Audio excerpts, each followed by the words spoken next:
இந்த TV social media பக்கம் YouTube பக்கம்லாம் போனோம்னாலே திருவிழா கூட்டம். அதாவது இந்த நம்ம ஊர்ல ஒரு திருவிழா நடக்குதுன்னு வைங்களேன், அந்த திருவிழாவில் அந்த கடையெல்லாம் போட்டு மைக் செட் எல்லாம் போட்டு எப்படி ஜக ஜோதியா இருக்கும். அந்த மாதிரி சோசியல் மீடியா பக்கம் போனா, இந்த டிவி நியூஸ் சேனல் பக்கம் போனாலே ஜக ஜோதியா இருக்கு. என்னடான்னு பார்த்தா நேத்து 29ஆம் தேதி சாயந்தரம் 6 மணிக்கு மேல எக்ஸிட் போல் ரிலீஸ் பண்ணுவாங்கன்னு சொன்னோம். எக்ஸிட் போல் ரிலீஸ் பண்ணிட்டாங்க. அதை பத்தி விவாதங்கள், வாதங்கள், இப்படின்னு யாருக்கு பாதகம் யாருக்கு சாதகம்னு சொல்லிட்டு பல விவாதங்கள்லாம் பண்ணிட்டு இருக்கிறாங்க. அதை பத்தி தான் இந்த வீடியோல நம்ம பார்க்க போறோம். ஏடிஎம்கே எவ்வளவு ஜெயிக்கும், டிவிக்கு எவ்வளவு ஜெயிக்கும், டிஎம்கே எவ்வளவு ஜெயிக்கும், யார் ஆட்சி பிடிப்பார் 2026 அப்படிங்கிற இந்த வீடியோல ஃபுல்லா பார்க்க போறோம். இப்பதான் ஃபர்ஸ்ட் டைம் நம்ம சேனல்ல பாக்குறீங்க அப்படின்னா மறக்காம சப்ஸ்கிரைப் பண்ணி பெல் ஐக்கானை கிளிக் பண்ணி ஆளுங்கிற நோட்டிபிகேஷனை கொடுத்துருங்க. நம்ம போற ஒவ்வொரு வீடியோவும் உங்களுக்கு நோட்டிபிகேஷனா வரும். வாங்க வீடியோக்குள்ள போலாம். உங்களோட தாழ்மையான கருத்துக்களை கீழே கமெண்ட் பாக்ஸ்ல சொல்லிட்டு போங்க. எதா இருந்தாலும் பரவாயில்ல, நம்ம ஏத்துக்கிட்டு நம்ம சேனல் அடுத்த லெவலுக்கு கொண்டு போறதுக்கு அது நம்மளுக்கு ஒரு உதாரணமா இருக்கும். நேத்து எல்லா மீடியாவிலையும் YouTube channel, Instagram page, Facebook, Twitter எல்லா இடத்துலயும் விவாதம் பண்ணிக்கிட்டே இருக்கிறாங்க. 29ஆம் தேதி, அதாவது நேத்து 29ஆம் தேதிக்கு முன்னாடி 28ஆம் தேதி வரைக்கும் எல்லாரும் என்ன பேசிட்டு இருந்தாங்க, எல்லா கட்சிக்காரங்களும் சரி, இந்த நியூஸ்ல இந்த தொகுப்பாளர்கள், அப்புறம் அந்த செய்தி வாசிப்பாளர்கள் என்ன யோசிச்சுட்டு இருந்தாங்க, என்ன பேசிட்டு இருந்தாங்க அப்படின்னா, எப்ப 29ஆம் தேதி வரும், எக்ஸிட் போல் எப்ப ரிலீஸ் பண்ணுவாங்க, அதுல கரெக்டா சொல்லிடுவாங்க யார் ஆட்சி பிடிப்பா அப்படின்னு அந்த மாதிரி பேசிட்டு இருந்தாங்க. இதுக்கு இந்த எக்ஸிட் போல் வர்றதுக்கு முன்னாடி, எக்ஸிட் போல் வந்ததுக்கு அப்புறம் எல்லாரும் என்ன பேச ஆரம்பிச்சிட்டாங்க, இது தப்பு, அது ரைட்டு, அது அப்படி கொடுத்துட்டாங்க, இவங்களுக்கு ஒரு பட்சமா போயிட்டாங்க, அவங்களுக்கு சாதகமா இருக்காங்க, அப்படி இப்படின்னு பேசி உருட்டுறாங்க.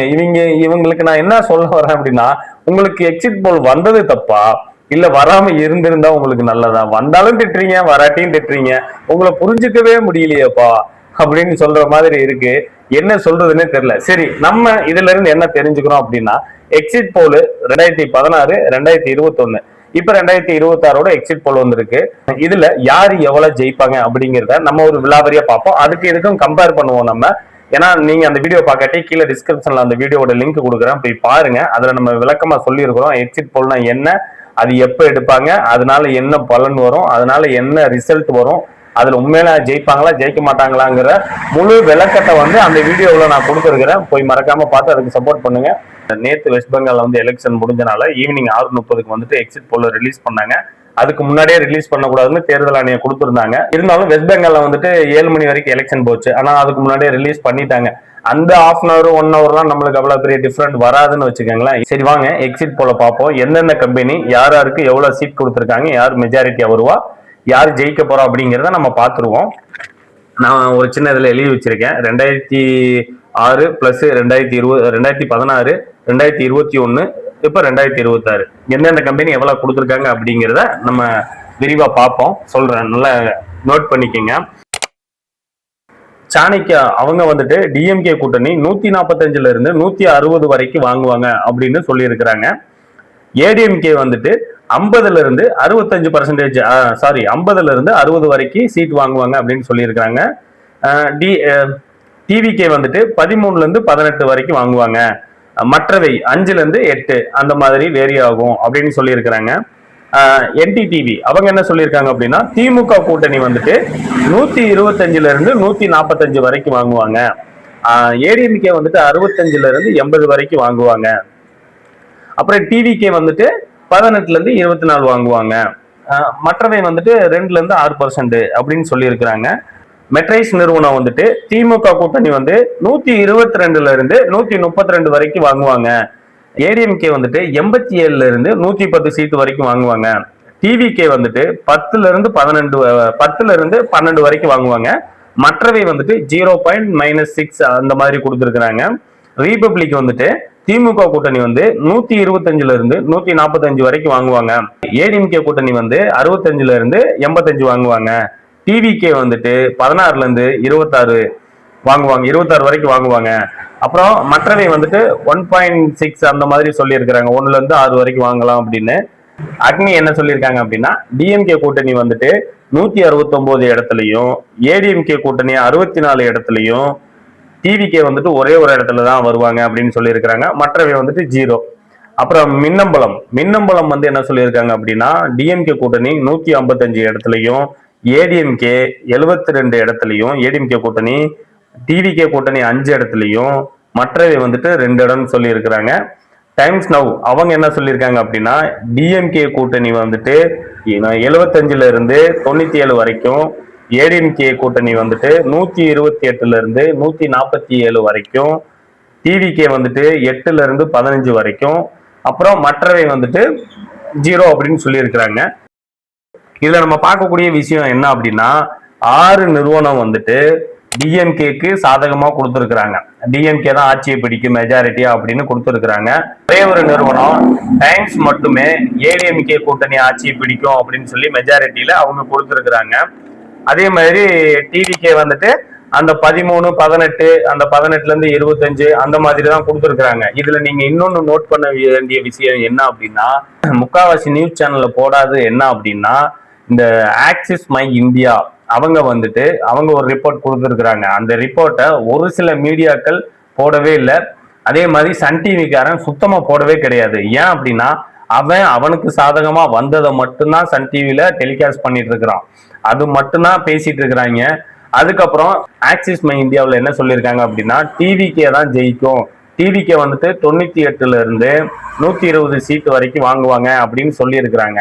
இந்த 7-8 நிறுவனம் கொடுத்ததை விட ஆக்சிஸ் மை இந்தியா அவங்க ஒரே ஒரு ஆள் தான் டிவிக்கே மெஜாரிட்டியா சீட்டு ஜெயிப்பாங்க, அவங்க தான் தமிழ்நாட்டோட அடுத்த சிஎம் அப்படிங்கிற மாதிரி சொல்லியிருக்கிறாங்க. இப்ப இந்த ஆக்சிஸ் மை இந்தியா கொடுத்தது வந்துட்டு டிவிகேக்கு இந்த வருஷம் கொடுத்துருக்காங்கல்ல 2026 எலெக்ஷன்ல, அவங்க போன 2021, 2016 இந்த எலெக்ஷன்ல யாரு ஜெயிப்பான்னு கொடுத்தத ஒரு சின்ன விரிவா நான் சொல்லிடுறேன் பாருங்க. 2016ல ஆக்சிஸ் மை இந்தியா வந்துட்டு திமுக கூட்டணி தான் ஜெயிக்கும் அப்படின்னு சொல்லி கொடுத்துருந்தாங்க. ஆனா ஏடிஎம்கே கூட்டணி தான் ஜெயிச்சிச்சு. அப்புறம் 2021ல வந்துட்டு டிஎம்கே கூட்டணி தான் ஜெயிக்கும் அப்படின்னு சொல்லி கொடுத்துருந்தாங்க. மெஜாரிட்டி வாங்கி அவங்க தான் ஜெயிச்சாங்க. 2016ல அவங்க சொன்னது நடக்கல, 2021ல சொன்னது நடந்துச்சு. அப்புறம் எம்பி எலெக்ஷனுக்குலாம் அவங்க சொன்னது கரெக்டா நடந்துச்சு. நரேந்திர மோடி இந்த பிஎம் எலெக்ஷனுக்கு ஒரு டைம் சொல்லி அவங்க சொன்னது தப்பாயிருச்சு அப்படின்னு சொல்லிட்டு அவங்க கணிச்சது வந்து நடக்கல அப்படின்னா ஓப்பன் மீடியாவில் உட்காந்துட்டு அவங்களோட தவறை உணர்ந்து அந்த ஓனர் வந்து உட்காந்து அழுதாரு. அதுக்கப்புறம் அவங்க கொடுத்த எல்லாமே ஓரளவுக்கு கணிப்பு கரெக்டா இருந்திருக்கு. இதுல முக்காவாசி பேர் என்ன பேசுறாங்க அப்படின்னா, ஆக்சிஸ் மை இந்தியா கொடுத்தது தப்பு, இவங்க அவங்களுக்கு சாதகமா போறாங்க, காசை கொடுக்குறாங்க, அப்படி இப்படின்னு போட்டு இந்த திமுக காரங்க எல்லாருமே உருட்டிக்கிட்டு இருக்கிறாங்க.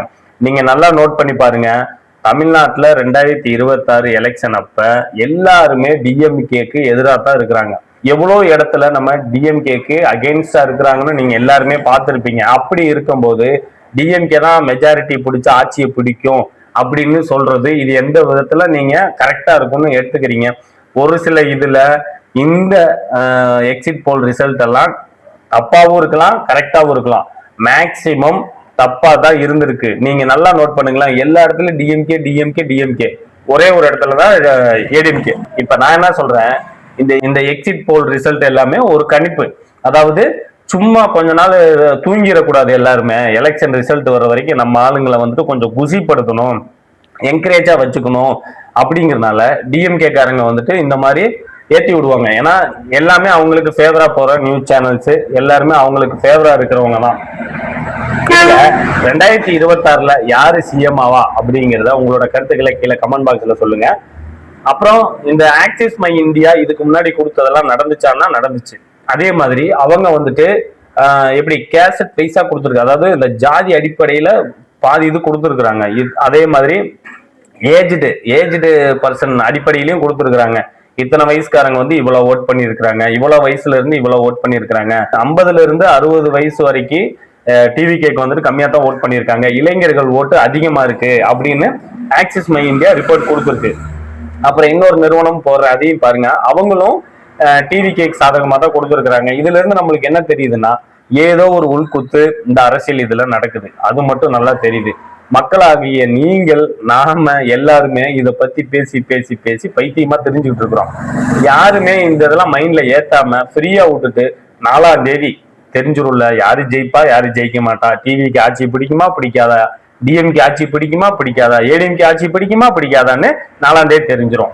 4ஆம் தேதி வரைக்கும் நிம்மதியா இருங்க, காமா இருங்க, கூலா இருங்க, நல்லதே நடக்கும், வெற்றி நிச்சயம். மீண்டும் சந்திக்கும் வரை உங்களிடமிருந்து விடைபெறுவது நான் உங்கள் வாய்ஸ் ஆஃப் ராஜேஷ். சாரி இன்னொரு விஷயம் சொல்லணும்னு நினைச்சேன். எந்த இடத்துலயுமே எந்த அந்த எக்ஸிட் போல்லையுமே மற்றவை மற்றவை மற்றவை குற்றவை கொங்கவை குங்கவை அங்கவைன்னு தான் சொல்லிட்டு இருக்கிறாங்க. ஆனா ஒரு இடத்துல கூட பாவம் 15 வருஷமா இந்த அரசியல் களத்துல போராடி இப்பயும் போராடிட்டு இருக்கிற திரள் நிதி வாங்குற இந்த சாட்டை துரைமுருகன், என்டிகே, நாம் தமிழர் கட்சி, சீமான் கட்சி ஒரு இடத்துல கூட மற்றவின் போடுறாங்களே தவிர என்டிகே, நாம் தமிழர் இத்தனை இடம் வாங்குவோம், இத்தனை சீட்டு வாங்குவாங்க, இவ்வளவு பேர் எம்எல்ஏ வாங்குவாங்க, இந்த எக்ஸிட் போல கொடுக்குறாங்களா ஏடிஎம்கே எவ்வளோ, டிஎம்கே எவ்வளோ, டிவிகே எவ்வளோன்னு அவங்கள கொடுக்கவே மாட்டேன்றாங்க. ஏன் இவ்வளவு வஞ்சகம்னு தெரியல, இல்ல அவங்கள ஒரு ஆளாவே எடுத்துக்கலையா அப்படின்னு எனக்கு தெரியல. இத கரெக்டா இது பண்ணி அவங்களையும் ஒரு ஆளா எடுத்துக்கிட்டு அவங்களுக்கும் ஒரு எக்ஸிட் போல் அவங்க கட்சி பேரையும் போட்டு கொடுத்தாங்கன்னா எனக்கு நல்லா இருக்கும்னு நினைக்கிறேன். ஏன் அப்படின்னா அவங்களும் ஒரு அங்கீகரிக்கப்பட்ட கட்சியா தமிழ்நாட்டுல இருக்கிறாங்க. ஆனா இத பத்தி இந்த சாட்டை துரைமுருகன் இருக்கான்ல, இவன் பேசவே மாட்டான். நல்லா யோசிச்சு பண்ண முன்னாடி ஒரு வீடியோல சொல்லியிருக்கேன், போன வீடியோல நீங்க போய் பாருங்க. சாட்டை துரைமுருகன் அந்த கட்சியில இருக்கிற வரைக்கும் அந்த கட்சி நாசமா தான் போகும். அவன் என்னைக்கு வெளியே போறானோ அன்னைக்குதான் அந்த கட்சி நல்லா இருக்கும். அவனோட டிஆர்பி, அவனோட சேனல் இன்க்ரீவ் ஆகணும், அவனோட சேனல் வியூஸ் வரணும், விஜயை பத்தி நம்ம தாக்கி பேசணும் அப்படிங்கிற ஒரே காரணத்துக்காக விஜயை பத்தி பேசிக்கிட்டே இருக்கான். அவனோட கட்சியை பத்தி ஒரு எக்ஸிட் போல்ல கூட அவன் கட்சி பேரே போட்டு வரல.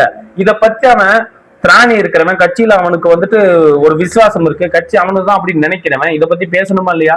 இதை பத்தி பேசவே இல்லை.